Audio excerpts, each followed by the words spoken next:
Hello everyone, welcome to सरकारी। आज हम डिस्कस करेंगे इम्पोर्टेंट आर्टिकल। बच्चों की देखभाल के लिए महिलाओं को छुट्टी न देना संवैधानिक कर्तव्य का उल्लंघन है। कि अगर याचिका दायर की गई थी विकलांग व्यक्ति के अधिकार अधिनियम को उठाकर कि किस तरह से बच्चों की देखभाल अवकाश सीसीएल का कोई नीति नहीं है, जिसके तहत अगर जो महिलाएं कार्यबल में शामिल है तथा उनकी भागीदारी इसमें विशेष महत्व रखती है, तो उनको अपने बच्चों जो कि अनुवांशिक रूप से जो कि एक जेनेटिक डिजीज से पीड़ित है, उसकी देखभाल करने के लिए उन्हें अवकाश नहीं दिया गया। उसके रिगार्डिंग कहा गया कि आरपीडब्ल्यू डी अधिनियम के अनुरूप सीसीएल का पुनर्विचार करने का निर्देश दिया गया है तथा किसी भी महिला को इस प्रकार से उसके संवैधानिक कर्तव्यों का उल्लंघन नहीं किया जा सकता। किस तरह से वर्कफोर्स को छोड़ने में सहूलियत नहीं दी जा सकती, क्योंकि उनकी एक महत्वपूर्ण भूमिका है कार्यबल को आगे बढ़ाने में तथा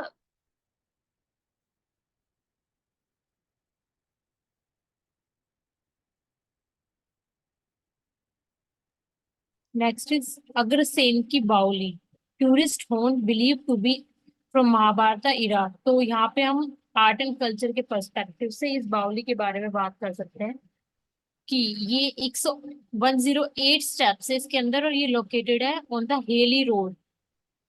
और why it is famous for its unique design and ancient charm and also a Bollywood movie PK Sultan और कभी अलवी यहाँ पे ही उसके सीन्स हुए थे, इसलिए भी फेमस है। इसके अलावा अगर हम इसकी डेप्थ की बात करें तो बाउली की डेप्थ जो है वो 9 मीटर तक की है मतलब। और उसके पास एक वेल भी है as well as in the near it. Baoli serve as a swimming pool in summer apart from this. तो जो फ्लाइट के स्टेप्स है उसके वेस्ट में एक मॉस्क पड़ता है जिसके अंदर 3 ओपनिंग्स है और वेल बैक टाइप रूफ है, जैसा कि पिक्चर में हमें दिख भी रहा है। और वो रेड सैंडस्टोन से बना हुआ है, कार्विंग हुई है, चैत्या मोटिव्स एंड स्टिको मेडल्स। तो मोस्क एक यूनिक स्ट्रक्चर में बनाया गया है western side of the steps, जो वेस्ट मतलब स्टेप्स जो है 108 स्टेप उसके वेस्ट साइड में। और दलान टाइप में जैसे कि फिगर में इसमें दिख भी पा रहा है। और ये 9 मीटर डेप्थ है, तो हम इसमें ये देख सकते हैं इसकी स्पेशलिटी। इसके अलावा इसे हम करंट में बात करें तो जैसे पानी से संबंधित समस्या देखने के लिए मिलते हैं, तो इस तरह की बावली या फिर तालाबों का निर्माण किया जा सकता है जहाँ पर ढलान शेप में हो या फिर जहाँ बारिश अधिक होती है उस क्षेत्र में, ताकि पानी को संरक्षित किया जा सके और उसे इस्तेमाल में लिया जा सके।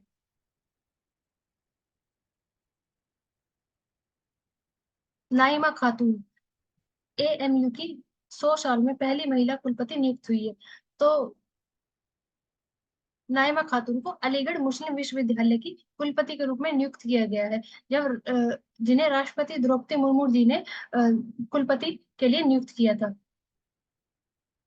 जब हम नाइमा खातून की बात करते हैं तो 5 साल की अवधि के लिए इन्हें अलीगढ़ मुस्लिम विश्वविद्यालय की कुलपति के रूप में नियुक्त किया गया। 1875 में इसकी स्थापना मोहम्मदन एंग्लो ओरिएंटेड कॉलेज को 2000 की स्थापना की गई थी, जिसे 2020 में अलीगढ़ मुस्लिम विश्वविद्यालय का नाम दे दिया गया था। तो 2020 में बेगम सुल्तान जहां की एएमयू की कुलपति नियुक्त की गई थी। उसके बाद अब हम देखते हैं कि 100 साल की अवधि के बाद उन्हें पहली बार महिला कुलपति वहां पर नियुक्त हुई है। तो हम देख सकते हैं कि स्थापना 1875 में की गई थी तथा अलीगढ़ मुस्लिम विश्वविद्यालय नाम 1920 में दिया गया।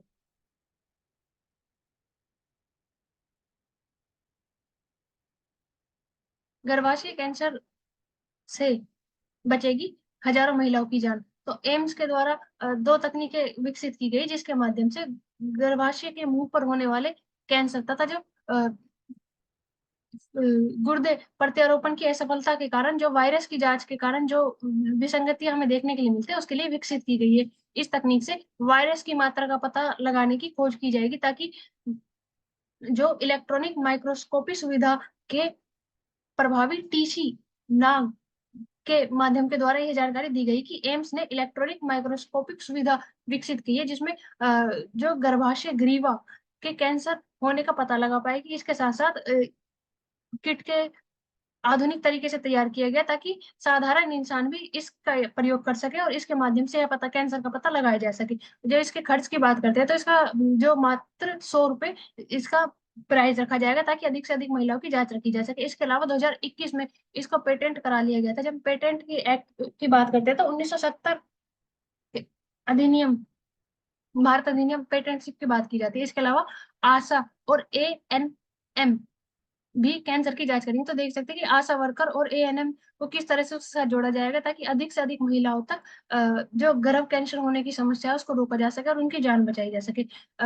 इसके अलावा राष्ट्रीय कैंसर स्क्रीनिंग सेवा को इसमें शामिल किया जाएगा जिसमें ट्रांसमिशन इलेक्ट्रॉनिक माइक्रोस्कोपिक का उपयोग करके वायरस जो कि रोटा वायरस और अन्य की मात्रा का निर्धारण करके एक विधि विकसित की गई है जिसके माध्यम से एक वैक्सीन का विकास किया जाएगा जो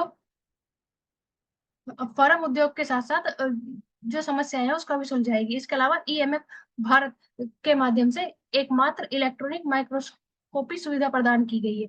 जब हम बात करते हैं तो इस फर्म का जो उद्योग को जर्मनी में 1.3 लाख की तुलना में केवल 13,000 रुपए में सेवा प्रदान की जाएगी। तो हम देख सकते हैं कितना डिफरेंस देखने के लिए मिलेगा जब हम जर्मनी की बात करते हैं और भारत की बात करते हैं कि 1.3 लाख रुपए की जो सेवा वहां प्रदान की जाती है वो 13,000 रुपए में यहाँ पर प्रदान की जाएगी। तो इसमें हम देख सकते हैं कि आशा वर्कर और एएनएम को किस तरह से जोड़ा जा सकता है क्योंकि आशा वर्कर की जब हम बात करते हैं तो प्राथमिक क्षेत्र में महिलाओं को, गर्भवती महिलाओं से संबंधित या फिर किस तरह से अन्य सुविधाएं प्रदान की जाती है। कैंसर स्क्रीनिंग टेस्ट, जब हम वायरस की बात करते हैं तो रोटा वायरस की बात की जा सकती है। उसके अलावा इलेक्ट्रॉनिक माइक्रोस्कोपी सुविधा।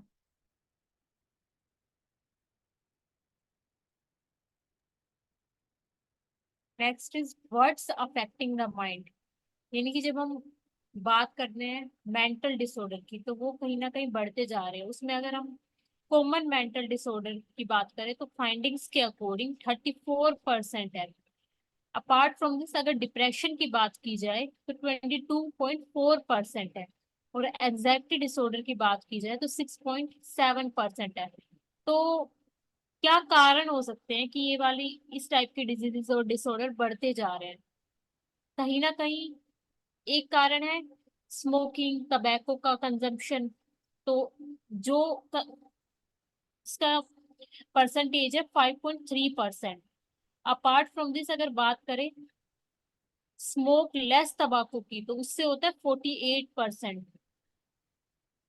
तो अगर इसके अलावा भी हम बात करें तो हमारी फूड हैबिट भी कहीं ना कहीं बहुत ज्यादा इम्पैक्ट डालती है मेंटल डिसऑर्डर पे, डिप्रेशन लाइक कंडीशन पे, एंजाइटी डिसऑर्डर 84.9%। और जैसा कि हम देख सकते हैं इसके अलावा अगर हम कुछ पॉइंट्स की बात करें तो हम बोल सकते हैं कि डेली प्रॉपर बैलेंस डाइट नहीं होती, apart from this daily exercise नहीं होती, वो भी कहीं ना कहीं कारण है। मेडिटेशन नहीं कर पाते हैं लोग, मतलब इतने ज्यादा बिजी हो जाते हैं अपने काम में कि उनको अपनी खुद की बॉडी के लिए टाइम देने का समय नहीं होता। तो कहीं ना कहीं वो चीजें भी इसका कारण बनती है। अपार्ट फ्रॉम दिस पहले की तरह ये भी नहीं होता कि सभी एक दूसरे से बात करने में अपने तो अपनी लाइफ में सब इंडिविजुअली ही इतना बिजी हो जाते हैं कि वो अपने अंदर का अगर कोई स्ट्रेस है तो वो एक दूसरे से डिस्कस नहीं कर पाते। कहीं ना कहीं वो डिप्रेशन का कारण बन जाती है जब हम लॉन्ग टर्म तक सेम कंडीशन को देखते हैं। दिव्या आप ऐड कर सकते हो। इसमें हम केंद्रीय मस्तिष्क स्वास्थ्य की बात करते हैं तो उनके द्वारा जो हेल्पलाइन नंबर चलाया गया था उसके बारे में बात की जा सकती है किस तरह से कोविड के समय में वो आरंभ किया गया था, लेकिन उसके लिए जागरूकता कम है। किस तरह से उनको बढ़ाया जा सकता है, एक आंकड़ों के अनुसार देखा गया था कि 15 से 35 वर्ष के इंसानों के अंदर अधिक देखने के लिए मिलता है। तो किस तरह से जो स्टूडेंट है फिर जो कम उम्र के बच्चे हैं उनके अंदर इस तरह की समस्या देखने के लिए मिलती है। तो जरूरी है कि स्कूल में काउंसलिंग सेशन या फिर इस तरह के प्रावधान किए जाए। इसके अलावा जो निशुल्क हेल्पलाइन नंबर है उसके लिए अधिक से अधिक जागरूकता फैलाई जाए ताकि वह विशेषज्ञों के माध्यम से बातचीत कर सके और अपनी समस्या का समाधान ढूंढ सके। और जो कुछ स्टीरियोटाइप होते हैं जो मेंटल डिसऑर्डर की बात करते हैं तो उनको छोड़कर आगे बढ़ने की जरूरत है कि किस तरह से वो उसको भी एक इलनेस की तरह देखा जाए, ना कि अन्य समस्याओं की तरह जैसे देखते हैं उस तरह से उनको ट्रीट किया जाए। बढ़ती आबादी, सुकुड़ते संसाधन, संयुक्त राष्ट्र जनसंख्या को UNFPA की रिपोर्ट के मुताबिक भारत की जब जनसंख्या की बात करते हैं तो 144 करोड़ हो गई है। तो चीन की जनसंख्या 142 करोड़ है। तो प्रथम नंबर पर भारत और द्वितीय स्थान पर चीन है। तो हम देखते हैं कि किस तरह से मृत्यु दर में काफी गिरावट आई है, जिसके चलते जो जनसंख्या वृद्धि है वो बढ़ी है। उसके अनुसार जब हम चीन की बात करते हैं तो चीन में भौगोलिक रूप से बहुत बड़ा देश है, लेकिन जब हम आबादी की बात करते हैं तो आबादी और संसाधन में बहुत अधिक फर्क है, जिसकी वजह से जो घनत्व है वह बहुत ज्यादा है। तो इसको किस तरह से देखा जाए, किस तरह से उस समस्या को सुलझाया जाए। जो जनसंख्या नियंत्रण कानून की बात करते हैं तो किस तरह की नीतियों को अपनाया जाए, तथा उनके जो प्रभाव है उनको किस तरह से देखा जाए कि किस नीति को अपनाने के कारण किस प्रकार के प्रभाव पड़ेंगे। ना तो चाइना की तरह अत्यधिक आक्रामक नीति अपनाई जा सकती है, अ, उस तरह की समस्याओं से सुलझने के लिए किस तरह से व्यक्तियों में जागरूकता फैलाई जाए। विषाणुजनक रोग जो फैलते जा रहे हैं, खतरा बढ़ता जा रहा है, उसको किस तरह से कम किया जाए ताकि लोगों के अंदर जो जीवन दर है वो बढ़े और जो उनके लिए हेल्दी लाइफस्टाइल है उसकी तरफ आगे बढ़ सके। उसके अलावा जब हम देखते हैं कि किस तरह से जो संसाधन है उनका अत्यधिक हनन हो रहा है, जिसकी वजह से पर्यावरण में परिवर्तन हो रहे हैं, तो उनकी वजह से पड़ने वाली जो समस्याएं हैं, आपातकालीन समस्याएं, उनको किस तरह से रोका जाए। सरकार करोड़ों रुपए इनके विज्ञापनों में या प्रचारों में खर्च करती है कि इससे अत्यधिक फायदे हमें देखने के लिए नहीं मिलते। कि परिवार परियोजन की सही नीति को अपनाया जाए, उसे किस तरह से लागू किया जाए। इसके अलावा जब हम देखते हैं कि इसकी वजह से प्रदूषण बढ़ता जा रहा है, जलवायु परिवर्तन हो रहा है, उसकी वजह से अनेक समस्याएं आ रही है, बाढ़, भूस्खलन, चक्रवात, मौसम में परिवर्तन, बारिश का ना आना या फिर अत्यधिक आना, लालिनो एल नीनो का समय से पूर्व आ जाना, या फिर इसकी वजह से पड़ने वाले प्रभाव देखने के लिए मिलते हैं। कि किस तरह से साल के आरंभ में हमने देखने को मिला था कि जो मौसम दिसंबर या नवंबर के माध्यम तक आ जाता है वह फरवरी तक आया। तो किस तरह से जो मौसम की प्रक्रिया है उसमें परिवर्तन देखने के लिए मिलता है। तो सभी कारण है कि किस तरह से जो इतना अधिक शोषण हो रहा है उसको रोका जाए, जो जनसंख्या वृद्धि बढ़ती जा रही है उसको किस तरह से नियंत्रित किया जाए, और आपातकाल के दौरान प्रयोग किए होने में अनुभव किए जाए कि किस तरह से जनसंख्या नियंत्रण की नीतियों को अपनाया जाए, एक संतुलन बनाया जाए तथा हीनता की स्थिति ना रहे, संवेदनशील रहते हुए परिणाम की तरफ आगे बढ़ा जाए। कि किस तरह से जो देश के अंदर देश आगे बढ़ते जा रहे हैं और इकोनॉमी बढ़ रही है, लेकिन क्या लोगों का जो जीने का तरीका है उसमें परिवर्तन आ रहा है, उनका जीवन स्तर या फिर जो इनकम का जो यापन है वो निरंतर नीचे गिरता जा रहा है, उस स्तर को किस तरह से बढ़ाया जाए। उसके लिए शिक्षा, स्वास्थ्य और जो अन्य सुविधाएं होनी चाहिए उनको प्रदान किए जाना चाहिए। इसके लिए प्रचार किए जा सकते हैं, या फिर किस तरह से जो गर्भ निरोधी साधन है उनको इस्तेमाल करने के सही ढंग के तरीके सिखाए जा सकते हैं कि किस तरह से उनको प्रयोग करना है। क्योंकि उनके उचित प्रयोग के ना होने के कारण भी समस्या देखने के लिए मिलती है। प्रलोभन के आधार पर इस समस्या को जड़ से समाप्त नहीं किया जा सकता, उससे भ्रष्टाचार और अधिक बढ़ेगा। तो हमें ऐसा तरीका ढूंढने की आवश्यकता है जिसमें जनसंख्या का लाभांश हो, शिक्षा प्रशिक्षित हो, कार्यशिला पर काम हो तथा जागरूकता फैलाई जा सके, लोगों को सोच बदली जा सके, और इस प्रकार के पैमाने अपनाए जाए जिसके माध्यम से संवेदनशील रहते हुए इस प्रकार की समस्या से निपटा जा सके, तथा व्यापक नेटवर्क विकसित किया जा सके कि किस तरह से जनसंख्या का नियंत्रण करना है तथा उनके ऊपर योजनाएं लागू करनी है, ताकि जो पहलू ध्यान में देने के उन पर ध्यान दिया जाए और लोगों के अंदर साझेदारी उत्पन्न की जाए कि किस तरह से जनसंख्या वृद्धि के जो नुकसान हो रहे हैं उसको रोका जा सके और इस समस्या को आगे बढ़ने से रोका जा सके तथा पर्यावरण पर पड़ने वाले प्रभावों को भी कम किया जा सके।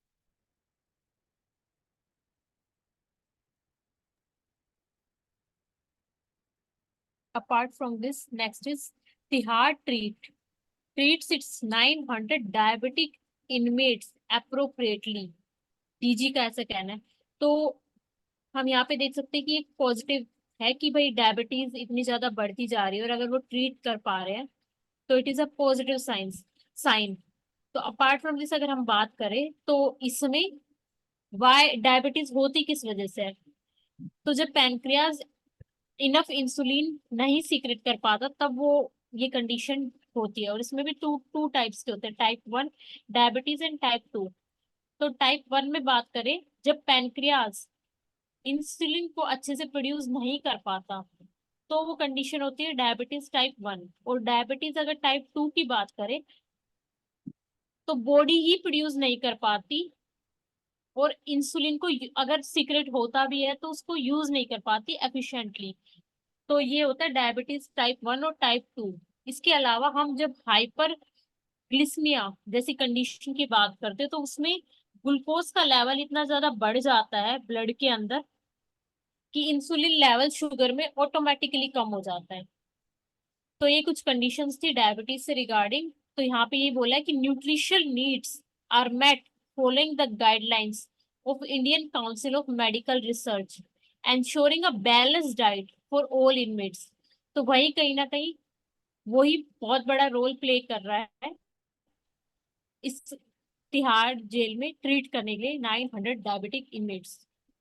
दिव्या आप ऐड कर सकते इसमें जब हम टाइप 1 की बात करते हैं तो वो जेनेटिक है, और टाइप 2 लाइफस्टाइल के ऊपर डिपेंड करते हैं कि किस तरह का लाइफस्टाइल अपनाया गया, उसकी वजह से होने वाली समस्या।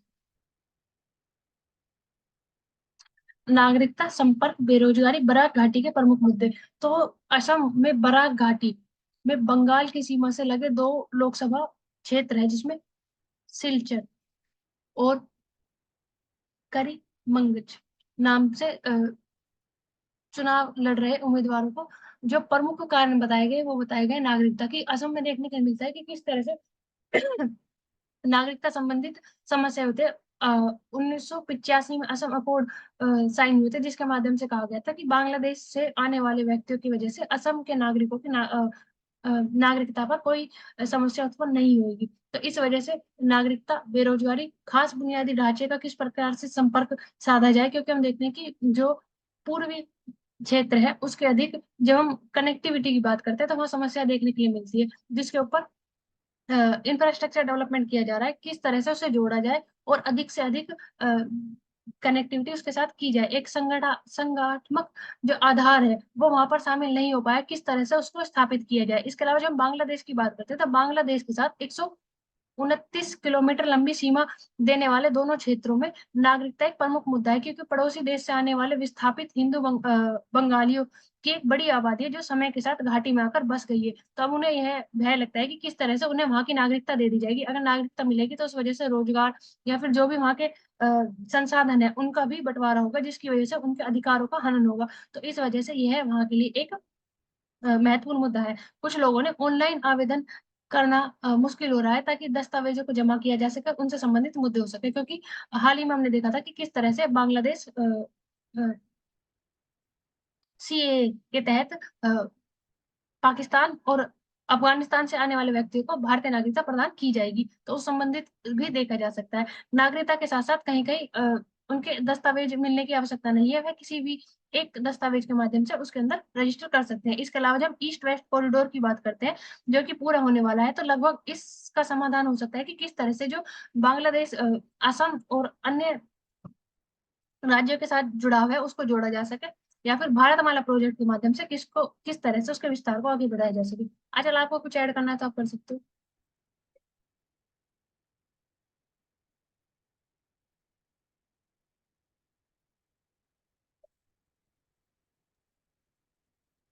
नेक्स्ट, वर्ल्ड मेट्रोलॉजिकल ऑर्गेनाइजेशन का एक डाटा दिया हुआ है कि 9 nations were hit by 79 climate related disasters। तो अगर देखा जाए तो Asia remain world most disaster hit region from weather, climate, and water-related hazards by reporting 79 disasters in 2023 that affected over 9 million people। तो हम यहाँ पे देख सकते हैं कि जैसे जैसे ग्लोबल वार्मिंग इतनी ज्यादा कॉन्टिनेंट पे बढ़ती जा रही है तो उसका इम्पैक्ट क्लाइमेट रिलेटेड डिजास्टर में बढ़ता जा रहा है। तो यहीं पे अगर हम देखें वर्ल्ड मेट्रोलॉजिकल ऑर्गेनाइजेशन के बारे में स्पेसिफिकली, तो it is an international disaster database और एमर्जी इवेंट्स डाटाबेस के बारे में बताती है, जिसमें अमेरिका, यूरोप, अफ्रीका इन सबको भी इंक्लूड किया जाता है और उस हिसाब से डाटा दिया जाता है। तो यहाँ पे बात हो रही है कि अगर हम बात करें state of climate in Asia 2003 report जो कि WMO ने दी है, तो floods and storms caused highest number of casualties and economic losses in Asia as impact of heat waves. तो हीट वेव्स हम देख भी रहे हैं चाइना में भी कितनी ज्यादा बढ़ती जा रही है, इंडिया के साथ साथ। आज के ही न्यूज़पेपर में इस टाइप का डाटा दिया हुआ था। became more severe in terms of health risk.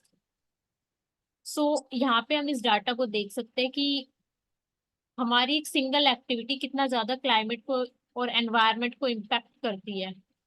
तो एक इंडिविजुअल भी अगर थोड़ा सा चेंज करेगा तो थोड़े थोड़े से काफी बड़ा चेंज ला सकते हैं to sustain our ecosystem, we can say that.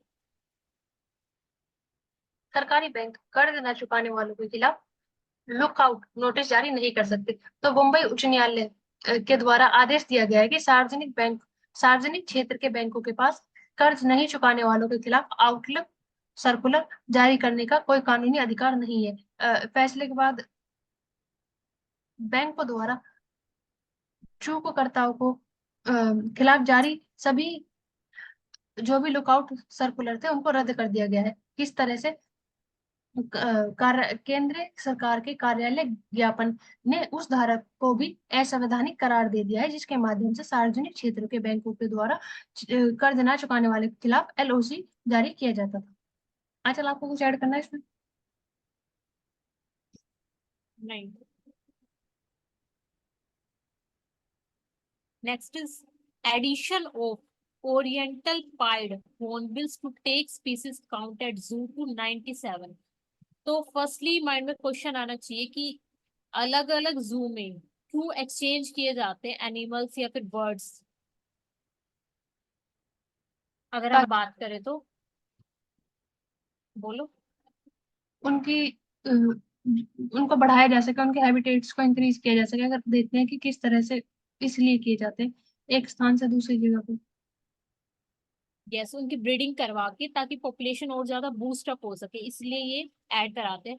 तो जैसा कि हम देख सके इंडिया, अगर यहाँ पे हम बात करें नेशनल जू पार्क का ऐसा कहना है कि हमने पहले भी female Indian rhinoceros, Bengal tigress, इनकी ऑलरेडी करा चुके हैं ट्रांसपोर्टेशन और इस तरीके से। तो अभी बात हो रही है ओरिएंटल पाइड हॉर्नबिल्स की, जिसको ट्रांसफर किया जा रहा है। और अगर हम बात करें स्पेसिफिकली, सेंट्रल जू अथॉरिटी ने 2010 में एक प्लान स्टार्ट किया था regarding conservation breeding programme of 73 critically endangered wild animal species. तो हम ये भी देख सकते हैं कि स्पीसीज को कंजर्व करने के लिए अलग अलग प्रोग्राम भी चलाए जाते हैं। We can move forward. भारतीय सैन्य खर्च के मामले पर चौथे स्थान पर। तो जब हम बात करते हैं, Stockholm International Peace Research Institute के द्वारा रिपोर्ट पब्लिश की गई जिसमें वैश्विक सैन्य खर्च में वृद्धि के कारण मुख्य रूप से यूक्रेन में चल रही युद्ध, एशिया तथा ओ ओशेनिया पश्चिम एशिया में बढ़ते भू राजनीतिक तनाव को इसके लिए जिम्मेदार ठहराया गया है कि किस तरह से विश्व सैन्य व्यय जन 2023 में लगातार बढ़कर 2443 अरब डॉलर तक पहुंच गया है। जिसमें हम वृद्धि की बात करते हैं तो 2009 और 2023 से कंपेयर किया जाए तो 6.8% की वृद्धि हुई है साल दर साल, जो निरंतर बढ़ता जा रहा है। किस तरह से सैन्य खर्च निरंतर बढ़ने के कारण विश्व में जो सैन्य बोझ है वो बढ़ रहा है, तथा जो घरेलू उत्पादन जीडीपी के सैन्य खर्च पर परिभाषित किया गया है वह अन्य हिस्सों की बजाय जीडीपी में भी उसका प्रतिशत बढ़ता जा रहा है। 2023 में 0.4% से बढ़कर 6.9% हो गया है प्रति व्यक्ति। विश्व सैन्य खर्च 1990 से के बाद से सब बढ़कर अब $306 हो गया है। तो देखते हैं कि कितना ज्यादा इंक्रीज हमें देखने के लिए मिलता है।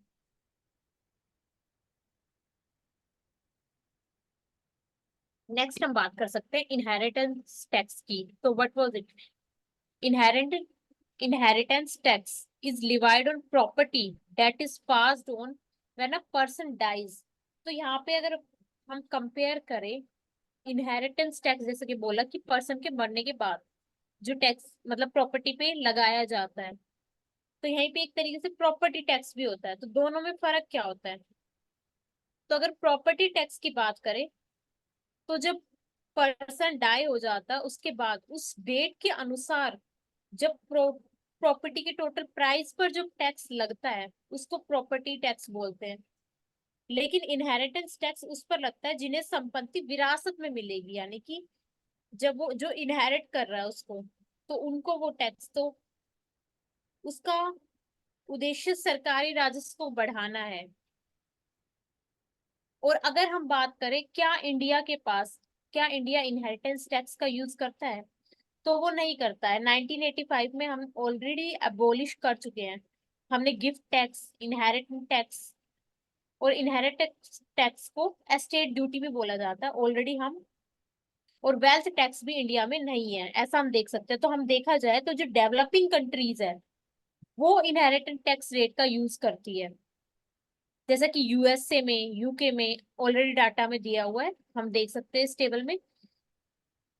तो वो डेवलप कंट्रीज में देखा गया है, और जबकि मिडिल इनकम और लो में ये अवेलेबल नहीं है इतना ज्यादा। और सबसे ज्यादा अगर देखा जाए तो कौन सी कंट्री इनहेरिटेड टैक्स का यूज करती है, तो जापान का नाम आता है।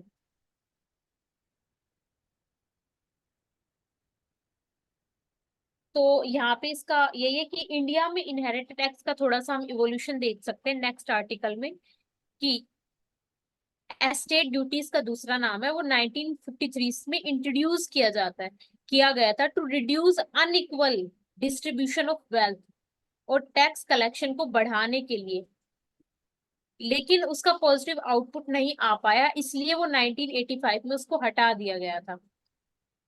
तो माइंडसेट तो यही था कि अगर हाई रेट ऑफ टैक्स आएगा तो उसको हम कहीं और यूटिलाइज कर लेंगे, वो फ्यूचर में काम आ जाएगा, बट ऐसा हो नहीं पाया। और ब्लैक मार्केटिंग इस टाइप की चीजें भी होती रहती है, तो इसलिए अबोलिश करना पड़ गया। सिमिलरली हम ऑलरेडी डिस्कस कर चुके कि गिफ्ट टैक्स और ये हम इंडिया में नहीं है। तो हम यहाँ पे इंडिया बात कर सकते हैं कि जब हम बात करते हैं यूनिकॉर्न्स की, स्टार्टअप्स की, तो हम कोशिश की जा रही है कि थर्ड लार्जेस्ट इकोसिस्टम बना सके, ताकि वाइब्रेंट एंटरप्रेन्योर हो, इकोनॉमिक एक्टिविटी बढ़े, जॉब क्रिएशन हो, अनएम्प्लॉयमेंट जैसी कंडीशन रिमूव हो जाए।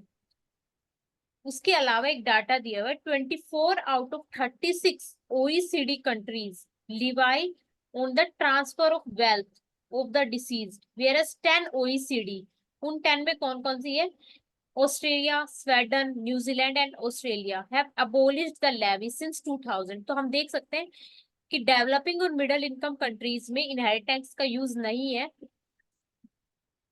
मेनली डेवलप कंट्रीज इसका यूटिलाइजेशन करती है। दिव्या आप इसमें ऐड कर सकते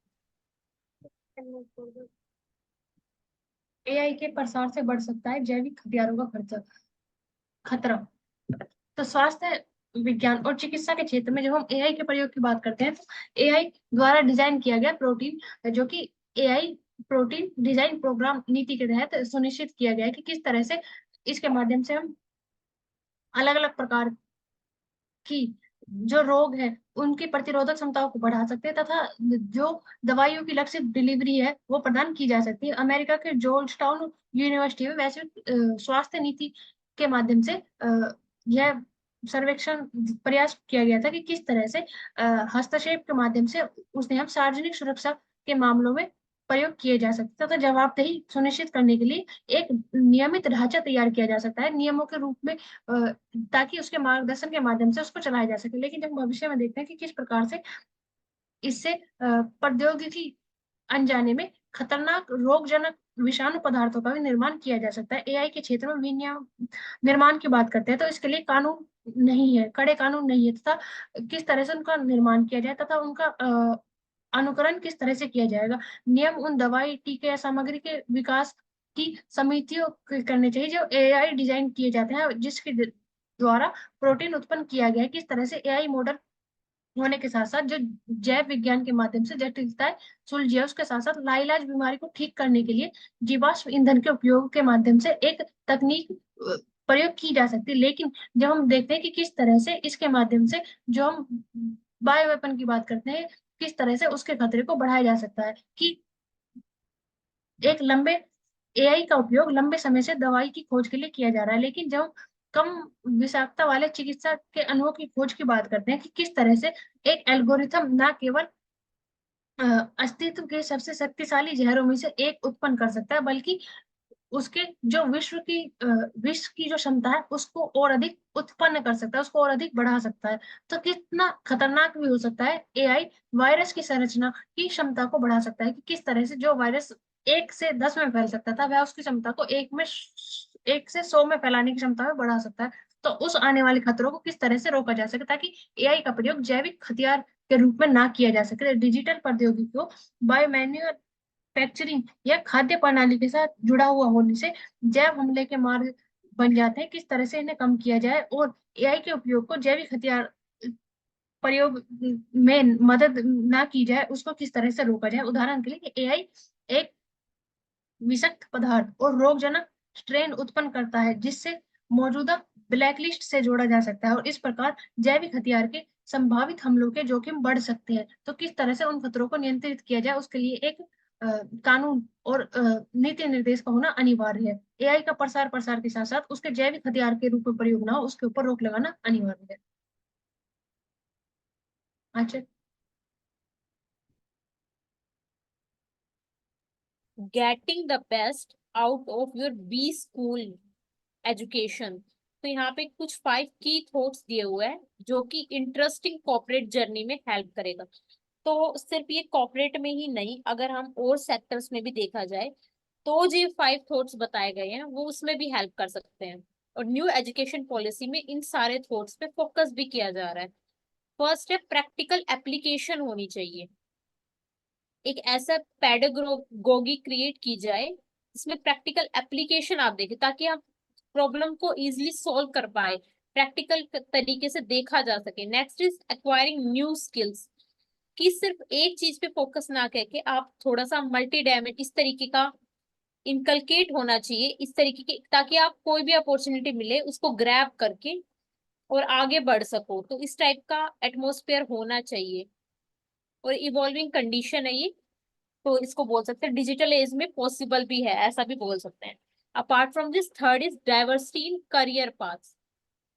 तो जैसा देखा जाता है कि हम अपने कंफर्ट जोन में ही रहना चाहते हैं, लेकिन कहीं ना कहीं अगर देखा जाए, अगर हम अपनी एनहांस लर्निंग को एनहांस करना चाहते हैं, फिर ग्रो करना चाहते हैं, तो आपको कुछ ऐसा पाथ, कैरियर पाथ चूज करना चाहिए जो थोड़ा सा डाइवर्स हो, जिसमें दिमाग भी लगे, इस टाइप का कुछ होना, ताकि आप कुछ नया सीख सको।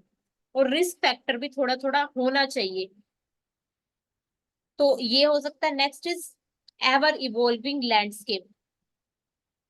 तो कॉम्प्रिहेंसिव अंडरस्टैंडिंग हर किसी, अगर आप कोई काम कर रहे हो तो जरूरी होती है, तो वो होती है एवर इवॉल्विंग लैंडस्केप, उसके कंटेक्स्ट में बोला है।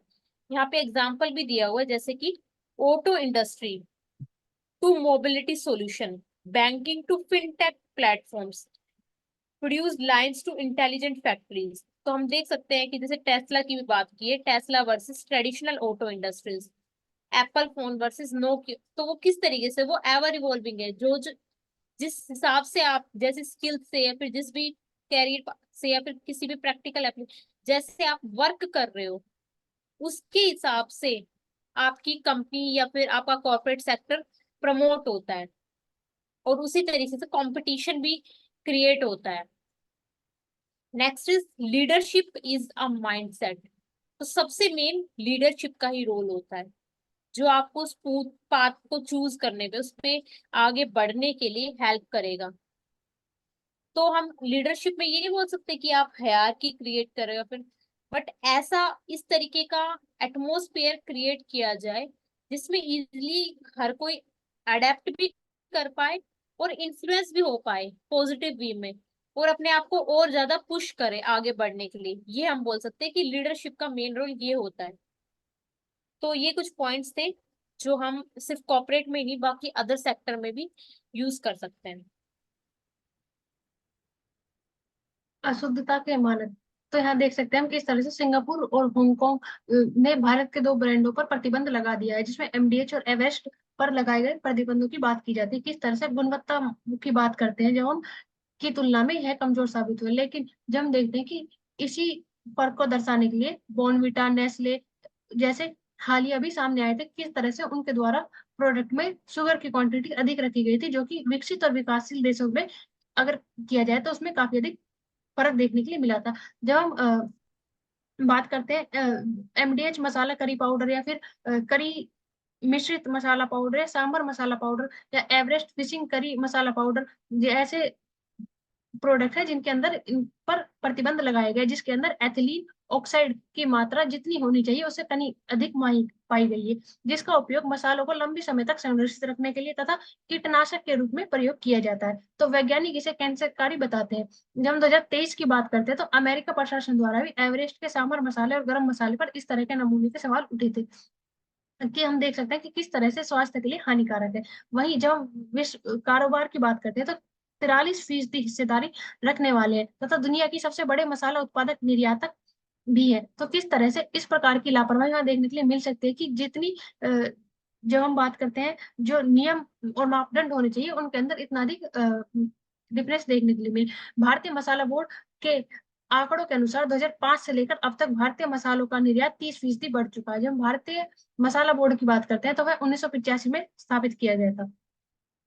किस तरह से अंतरिक्ष अंतरराष्ट्रीय बाजार में मसालों या फिर अन्य कारोबार निर्यातकों के ऊपर प्रभाव पड़ेगा, तथा इसके कारण खाद्य सुरक्षा मानक प्राधिकरण पर उठने वाले सवालों के बारे में बात की जा सकती है। क्या उनकी गुणवत्ता या जांच की परिस्थिति क्या है, जो इस प्रकार की समस्याएं हमें देखने के लिए मिलती है। या फिर सिंगापुर और हांगकांग के बाजारों में क्या अस्वास्थ्यकारी उत्पादन बिकते हैं, जिसकी वजह से घरेलू मांग पर या फिर निर्यातकों पर किस प्रकार के प्रभाव हमें देखने के लिए मिलेंगे। जब इस प्रकार के प्रतिबंध हमें देखने के लिए मिलते हैं तो संदेहजनक नहीं है कि पैकेट मसालों में प्राकृतिक मसालों की तरफ जाने की बहस उठती है, लेकिन क्या वह भी इतने अधिक प्रयोग किए जा सकते हैं। किस तरह से प्राकृतिक अनुसंधान शोषण के द्वारा प्राकृतिक चीजों को भी शुद्ध रखा जा सकता है। वही दूसरे देश यह सवाल उठाते हैं कि यह स्थिति समुचित जांच नियमों के उल्लंघनों पर कार्रवाई करती है, किस तरह से उसको आगे बढ़ाया जाए। अगर इसी में ही स्पेसिफिकली केमिकल, यानी कि उसके बिहाफ पे अगर मैं बोलूँ तो इथाइलिन ऑक्साइड, तो इसके स्पेशल फीचर्स क्या है, तो वो यही है कि इंडस्ट्रियल केमिकल है जिसकी ओडरलेस और कलरलेस होता है, वो हाईली इन्फ्लेमेबल है और रिएक्टिव गैस है डेट कैन किल बैक्टीरिया, और इसलिए ही उसको बोला जाता है कि वो फ्यूमिगेंट है टू रिड्यूस, तो इसलिए ही उसको बैन किया गया था। यूरोपियन यूनियन ने भी इसको बैन कर चुका है ऑलरेडी। और अगर वो परमिट है तो वो सिर्फ डिसइंफेक्टेंट और स्टेरिलाइजेशन ऑफ मेडिकल डिवाइसेस में उसका यूज होना चाहिए, बाकी और हर चीज में वो नहीं होना चाहिए। तो एमडीएच जैसे मसाले में अभी बात आ रही है, तो कितना ज्यादा पॉइजनस हो सकता है, उससे respiratory problem, lung injury, head एक, इस टाइप की कंडीशंस क्रिएट हो सकती है। So that's all from today, thank you very much, keep watching.